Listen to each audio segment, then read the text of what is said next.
седнем.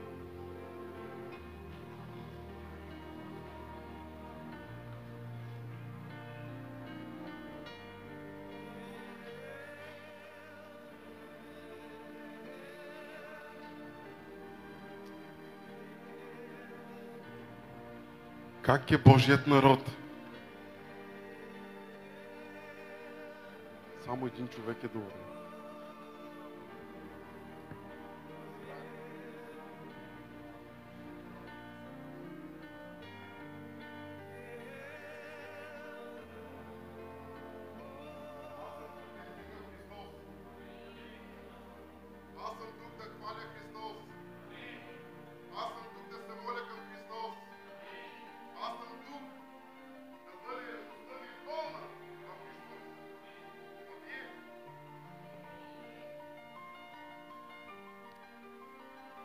Знаете ли днес какъв ден е?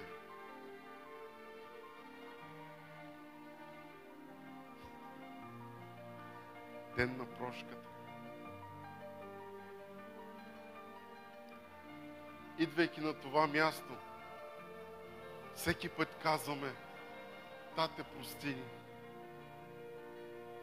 Тате, съгреших ти. По един или друг начин живеем на грешна земя. Но днеска за мен е празник. Едно, че ние трябва да се прощаваме един на друг. По-голямото е, че Бог даде своят син за всеки един от нас. И този, който го прие с вяра,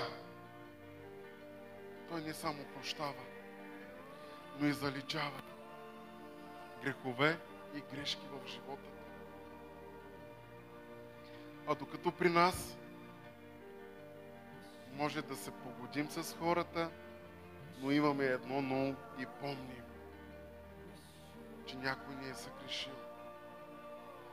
Но Христос няма тези предразсъдъци. Ако бъдем сами по себе си честни спрямо нас, когато твоето дете се греши пред тебе по един или друг начин, идва време да се погаждате, помните ли грешките му? Не, разбира се. По същият начин Бог го прави с нас. Ани докато имаме благоприятното време тази вечер, нека да си затворим очите и да викаме към Бога да ни прости и ние да прощаваме, както в молитвата Отче наш. Святи Тате, ето ни заставяйки пред Тебе, святи праведни. Господи, Ти знаеш животът ни. Тате, Ти знаеш началото и краят ни. Боже мой, идвайки пред Тебе, не само тази вечер, но всеки път и всеки ден викаме към Тебе. Боже, ние Ти благодарим, че Ти прости греховете ни и ги заличи. Святи Боже, тази вечер благослови Словото Си, а на нас дай ухо на послушание да слушаме Твоето Слово. Святи Душе, дойди, вземи централното място и води, ръководи това събиране за славата на Христос. И всички казваме: Амин, Боже мой. Амин.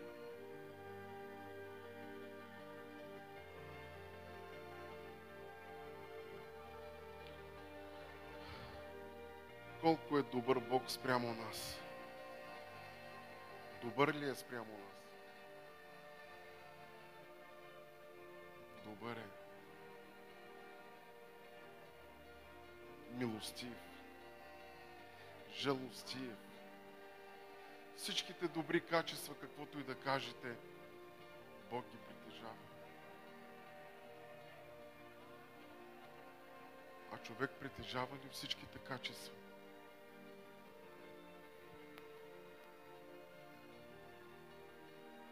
Стремим се да ги вършим. Ако виждаме Библията, трябва да видим Галатяни 5 глава, плодовете на духа. И там всичко се говори за Бога. Но не това е темата ми. Братле, 1 Коринтини 5 глава, 7 стих.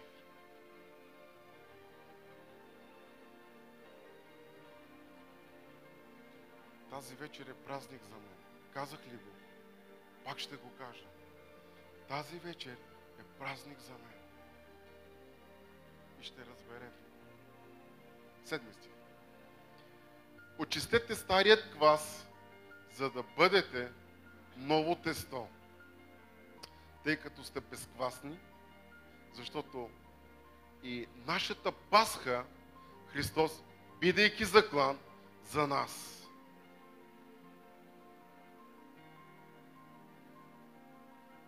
За кого бе заклан? И какво трябва да очистим? Старият квас. Цялата история на Пасхата започва от 12 глава на Изход. И там се описва как Господ нареди на Мойсей да участват в Пасхата, да се правят Пасха, да се вземат едногодишно агне. И според членовете на семейството да го вземат, за да може в същата вечер да се консумира. До сутринта да не остане нищо. И когато те го направиха, знаем цялата история. Какво стана с тях? Фараон онази вечер им каза: вземи твоят народ и излезте. Защо? Защото когато заколиха агнето, помазаха праговете с какво? Ето тази кръв трябва да бъде тук, в тази врата. И когато минавайки ангелът погубител, и в която врата имаше помазана с кръв, той преминаваше. Но в която нямаше, умираха първородните. Излизайки Израел от робство, как излизаха? Как излизнаха? Помогнете ми. Израел как излезна от Египет?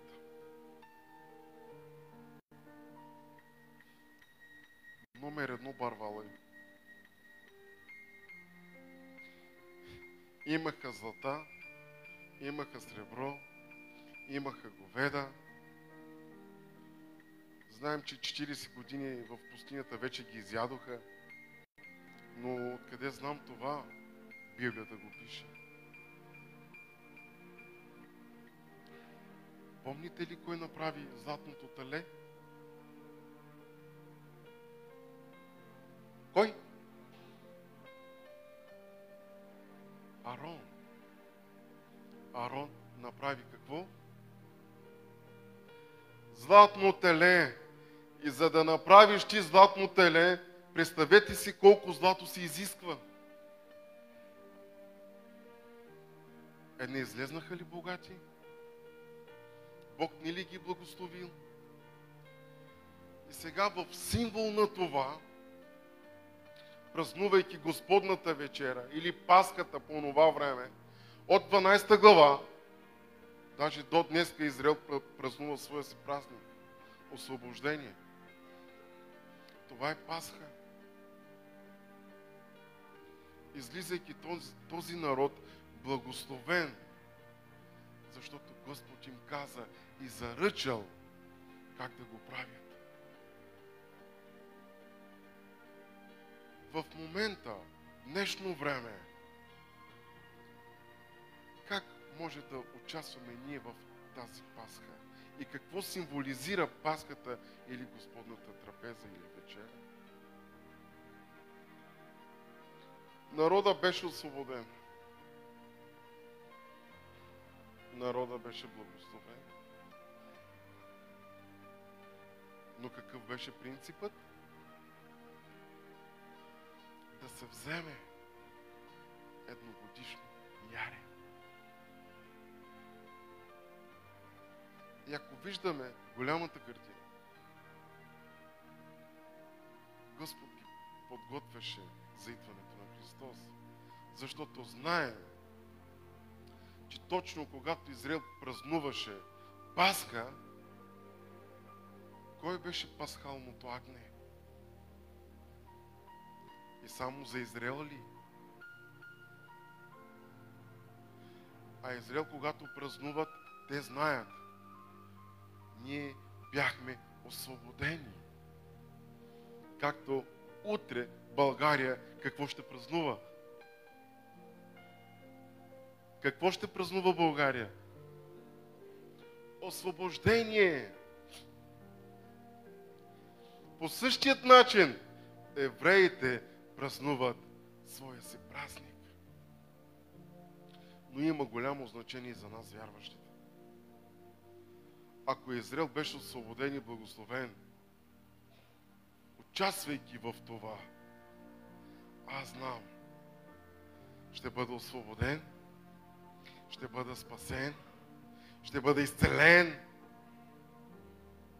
Кога? Когато участвам в Господната вечеря с разбиране. Имам един въпрос към всички. При Господната вечеря много често пъти виждаме ситуации, пък може и да сме преминали през това и все още преминавайки. Когато си затваряме очите да се молим, за да може да участваме, много често пъти ревем пред Бога, покаяваме се пред Бога, защото символите, които ние участваме с тях, имаме страх за свято нещо. И е правилно. Но нека да не го правим от месец на месец, от седмица на седмица, но това да го правим в нашия живот всеки Божий ден. Да викаме към Бога и да имаме страхопочитанието. Ето това е да живеем с Бога. Искаме ли благословение? Всеки изисква. Но има едно но. Как живеем спрямо Него? Дали живеем с Него? Или го оставихме малко настрани да вървим сами, без Него? А когато ние вървим без Него, има случай да падаме и да се нараняваме. И това става голям проблем в нашия живот. Господ да ни благослави. Дай ми 11 глава, 23 стих.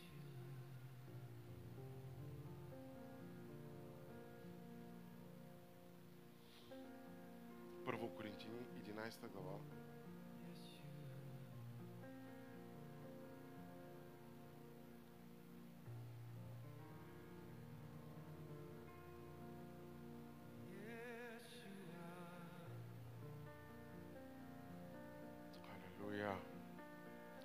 тази вечер имаме време да помислим и да правим един рестарт в нашия живот. 23 стих. Да правим един рестарт. Всеки един от нас е преминал голяма буря. Всеки един от нас се е чудил дали да дойде на това място или да не дойде. Всеки един от нас е застанал на кръстопът и му беше трудно да вземе решение дали да дойде в Божия дом.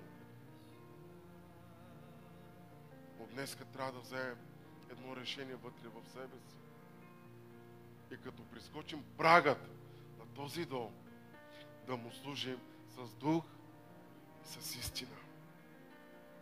И тук Павел казва: защото аз от Господа приех това, което ви предадох, че Господ Исус през нощта, когато беше предаден, взе хляб и като благодари, разчупи и рече: това е моето тяло, което е разчупено за вас. Той правете за мое възпоменание. Така взе и чашата след вечерята и рече: тая чаша е новият завет в моята кръв. Това правете всеки път, когато пиете за мое възпоменание. Защото всеки път, когато ядете тоя хляб и пиете тая чаша, възвестявате смъртта на Господа, докле дойде Той.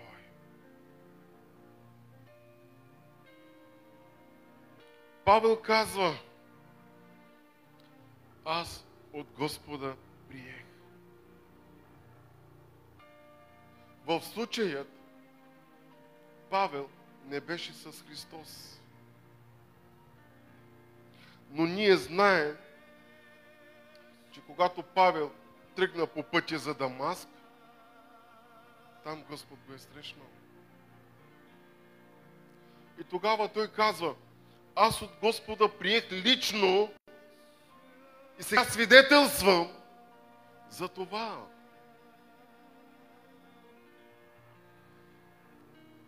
Той казва своето свидетелство. От Господа приех утвърден източник на преживяване.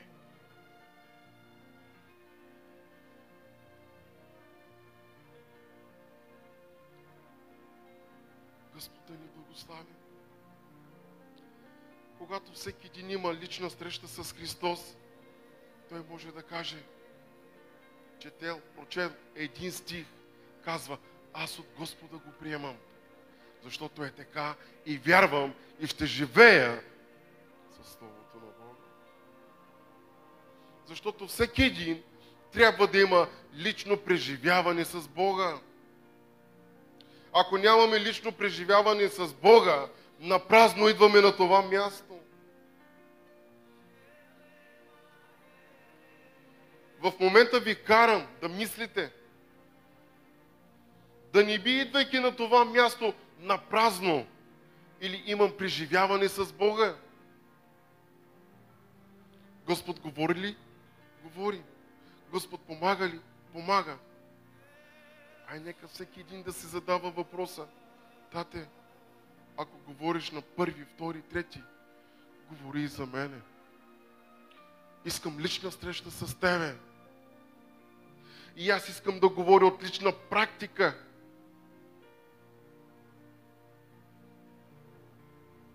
Както Павел, както другите патриарси.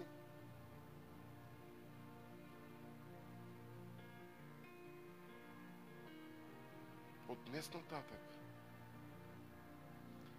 Днес е денят, казва Библията и Бог, да приемеш и да имаш личен живот с Бога. Лично преживяване с Бога. А когато имаш лично преживяване с Бога, уверявам те, ти няма да се отделиш от Него. Ти няма да кажеш: имам работа, днеска няма да ходя на църква. Абе, не ми се ходи на църква. Този, който казва, не ми се ходи на църква, няма лично преживяване с Бога. И тогава мога да попитам, тогава, кой е твоят източник на вяра днес? Ако много често пъти не искаш да идваш на църква, а имаш време, тогава се разминаваме със Словото на Бога.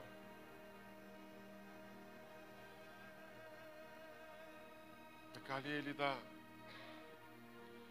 И тогава казва, че Господ Исус през нощта, когато беше предаден, какво направи? Разчупи и предаде. Или раздаде.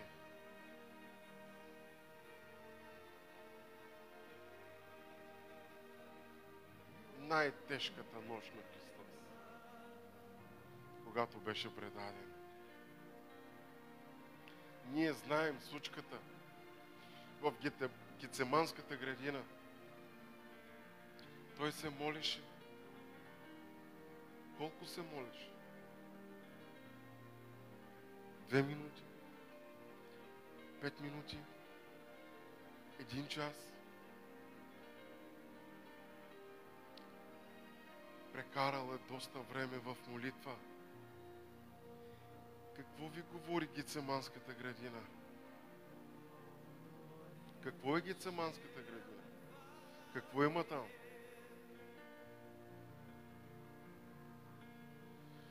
Какво? Маслини.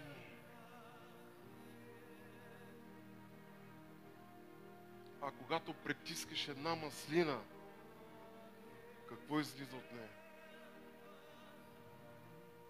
Зехтин. Той там беше притиснат, смачкан, мога да кажа. И кръвта му стана, а и потта му стана кръв. Една борба. И казваше, тате, ако е възможно, нека ми отмини тази чаша. Но не моята воля, но да бъде твоята воля. Той се молише. Казва, тате, твоята воля да бъде. А ние днеска, когато имаме ни най-малкият проблем, винаги искаме ние да участваме в проблема и да казваме, аз мога да се справям с проблема. И когато тръгвайки напред смело, какво имам на предвид? Когато тръгваме напред смело, с силата си, с парите си, с връзките си и заставайки в една задръстена улица. И когато заставайки в тази задръстена улица, тогава се сещаме за този, който може да ни избави, да бъде славата само на Него. Бил ли си някога предаден от брат, сестра, приятел? Как се чувстваш? Как се чувстваш? А Христос знаеше, че Юда ще го предаде. Не само го е предал, но го е продал.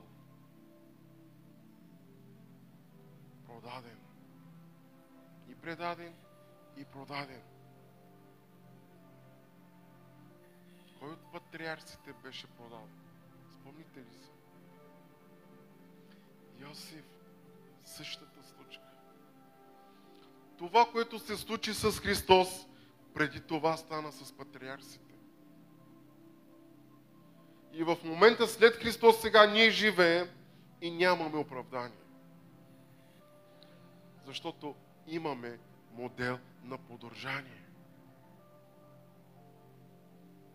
Преди Христос бяха хората. Хората, преминайки през това, и Христос премина. И сега имаме ли някакво оправдание? Не. Имаме свободна воля вътре в нас. Как да живеем и как да постъпваме. Предаден, както Йосиф. Но въпреки всичко, нашата помощ идва днес. По-близо и по-силно до нас, отколкото ние се мислим.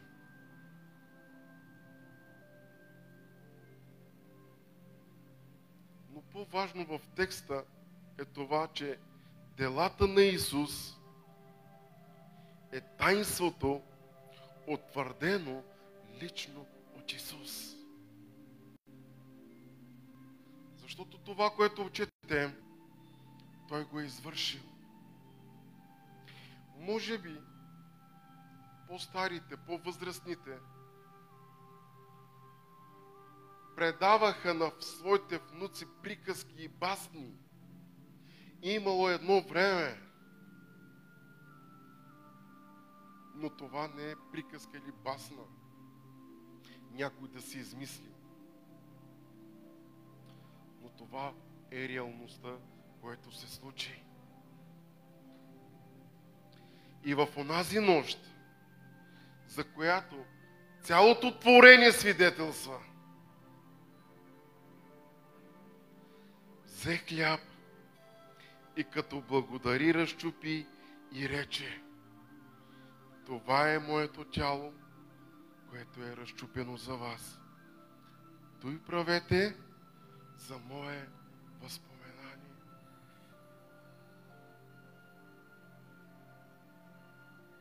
Какво можем днеска ние да направим? Как може ние днеска да се разчупим? Как днеска ние може да страдаме?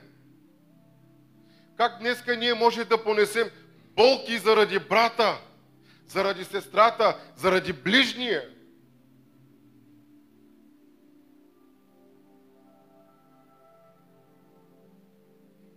Можем ли да го направим? Малко ни е трудно да се кажем истината.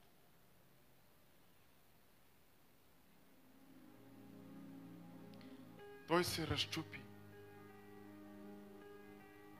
и казва: бъдете разчупени, както Него.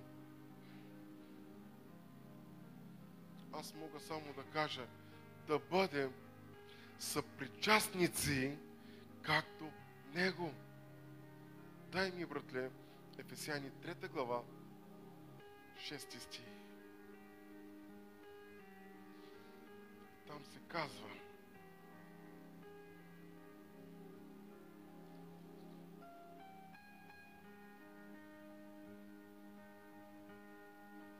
там ли си? А именно, че езичниците са сънаследници, както съставляват едно тяло, и са съпричастници на Неговото обещание в Христа Исуса чрез благовестието. Всяко нещо трябва да бъде първо разчупено, за да може да бъде раздадено. Не можеш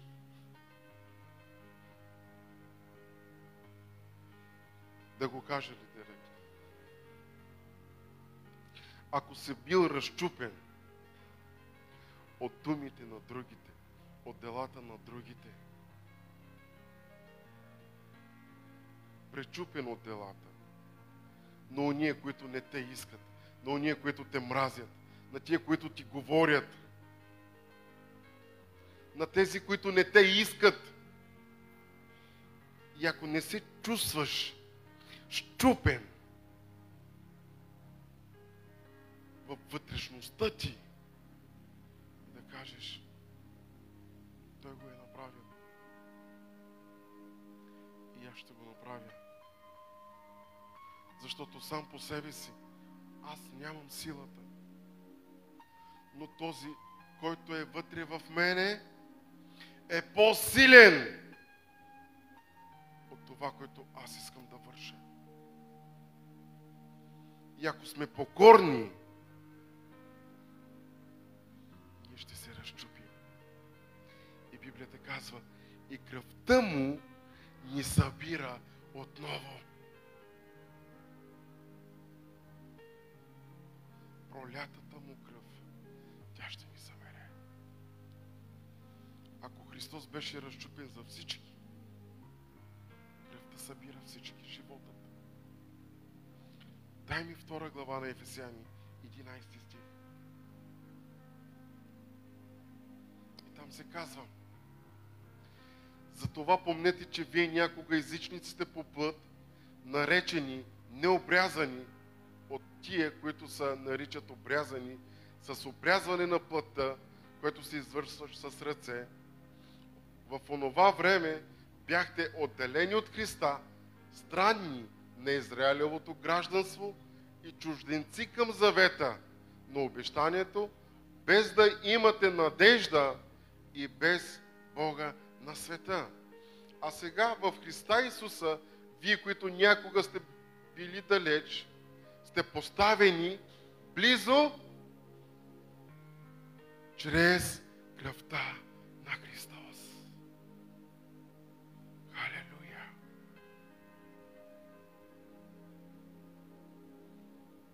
Помните ли, когато Христос беше на кръста, в храма какво стана? Раздра се завесата. И ето точно това се случи. Той ни съедини заедно. Не казва вече, вие не сте моите деца. Не ни казва вече, аз дойдох за моите си, както гъркинята в Матея, която казваше, и кучетата ядат от трохите, които падат. Но напротив, когато се раздра завесата, той стана Бог и на езичниците. И какво ни събира? Близо? Кръвта. Така взе и чашата след вечерята. Тая чаша е новият завет в моята кръв. Това правете всеки път, когато пиете за мое възпоменание.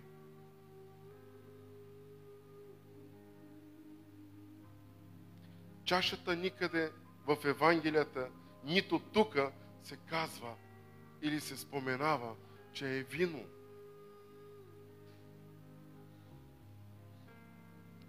Но казва кръвта на агнето.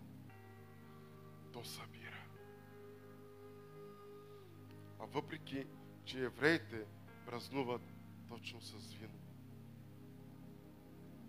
Безквасни хлябове, агнешко месо и вино.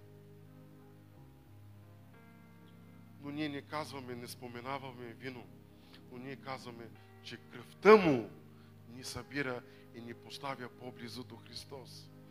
И казвам, има сила, чудотворна мощ, генетично възстановяване и възнобляване, за това казва да приемаме с разбиране това, което правим, да имаме разбиране.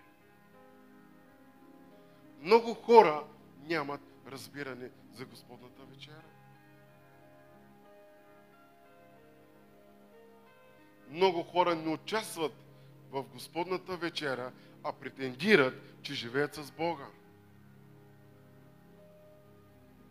Според вас, как мислите за тия хора? Тези хора, които не участват, а казват, аз съм вярващ, и се моля и живея с Бога.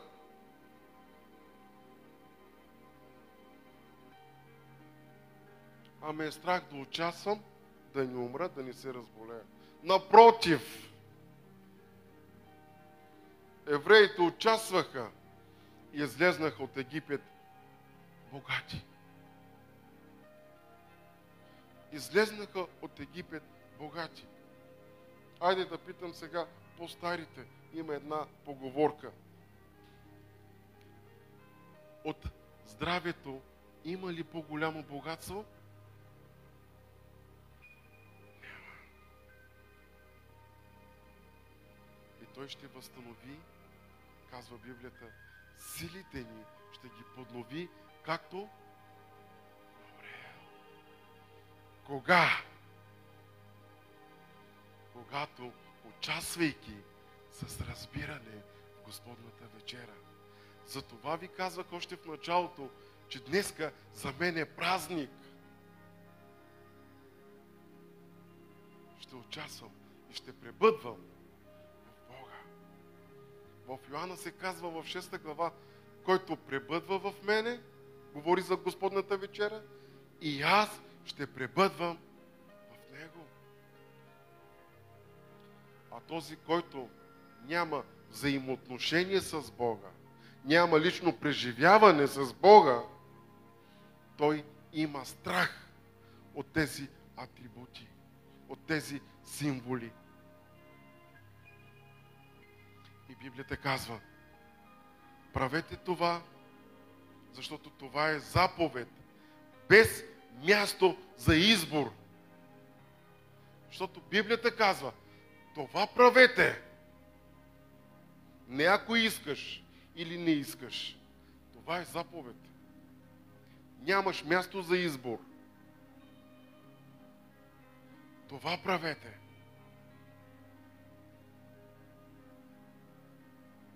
Господ да ни благослови. Не, че ние сме авторите на завета или жертвата, а че приемаме тази жертва, която беше за нас. Който върши и установява и дава вечен живот за всеки един. И въпросът ми е, когато казва, това правете за мое възпоменание, вие как го приемате? Като помен? Като изминала година? Или, как да го кажа, още не знам на български, как се казва още неща? Известяване? Но Библията казва, това правете за мое възпоменаване. И какво трябва да си помним ние?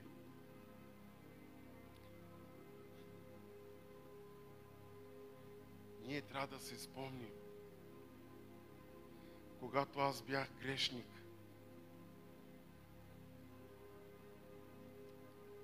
Той замени животът моя там на кръста. Той каза, тате, аз ще отида заради него.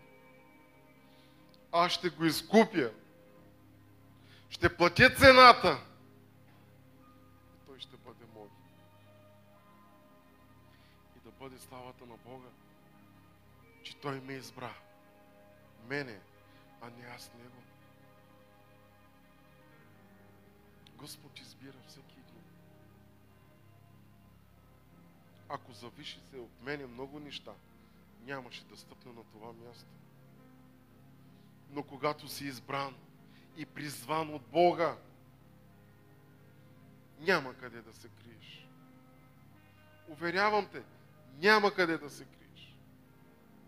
Където да отиваш, Господ ще те срещне. Господ ще ти говори. Господ ще изпраща не само хора да ти говорят, но ако се налага и животните ще ти говорят.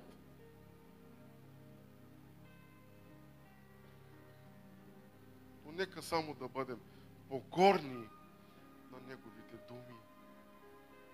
Това, което е заръчал, да го взимаме на присърце и да живеем с това. Исус казва: напомняйте си, че аз станах жертва за греховете ви. И не ги помня вече. Заличех ги. И когато заставайки пред Бога да се молим пред Бог Отец, Той не вижда директно мене. Той вижда първо Христос и тогава мене. Защото ако Христос го няма, аз съм никой.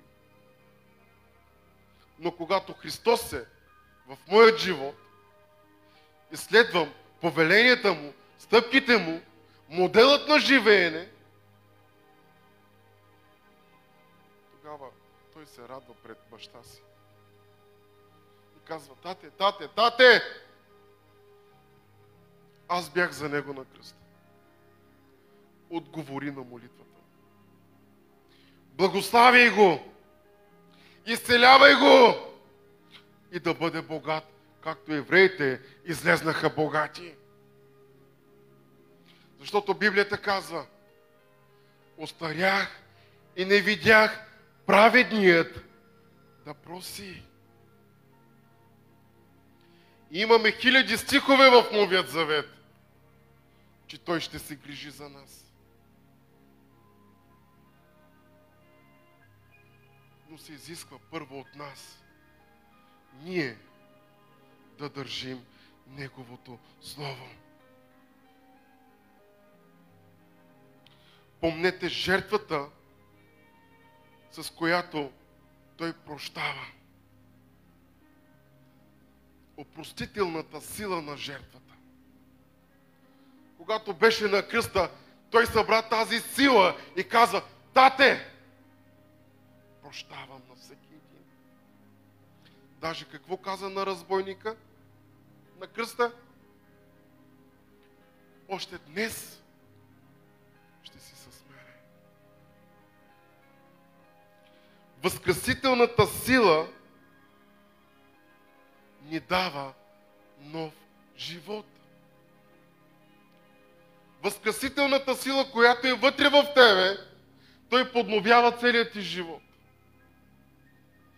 И ако Той подновява живота ти, ти няма да живееш по старият начин на твоят живот. Но ще се съобразяваш с думите на Бога.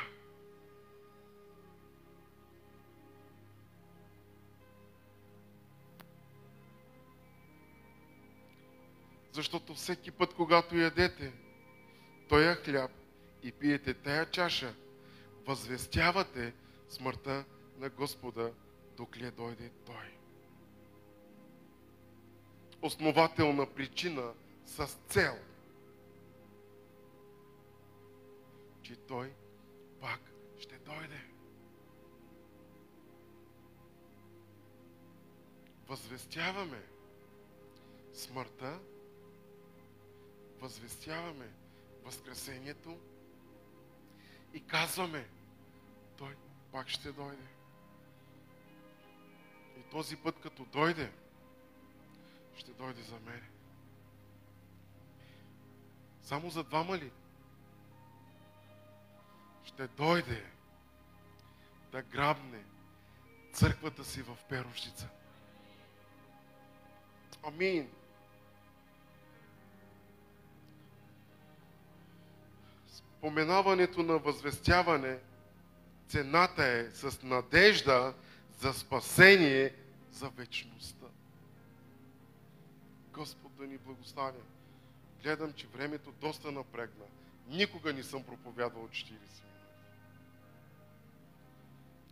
Но искам още малко, за да приключа. Господ да ни благославя. Предаден, разчупен и възкресен. Това трябва да го помним. Докле дойде Той, а Той ще се върне. И знаете ли как ще се върне? Помните ли как влезна в Ерусалим Христос? Цветницата. Възседнал на осле, влизайки с мир, и му ръкопляскаха. Но сега ще дойде. И няма да дойде с ослица, а ще дойде с бял кон. Ще дойде с бял кон. И знаете ли как му е описано името му? Божието Слово. Така казва в Откровение. Всичко е Той и всичко е в Него за нас. Господ Бог да ни благославя. Сега може да си затворим очите и докато имаме благоприятното време, нека да се молим и да се припомняме и да връщаме лентите назад, за да може да се покайваме, да се простим, защото днес какъв е денят? За прошката. И когато минавайки с атрибутите, да участвайки с радост. Съгласни ли сте? Пасторе, заповядайте. Братице, заповядайте.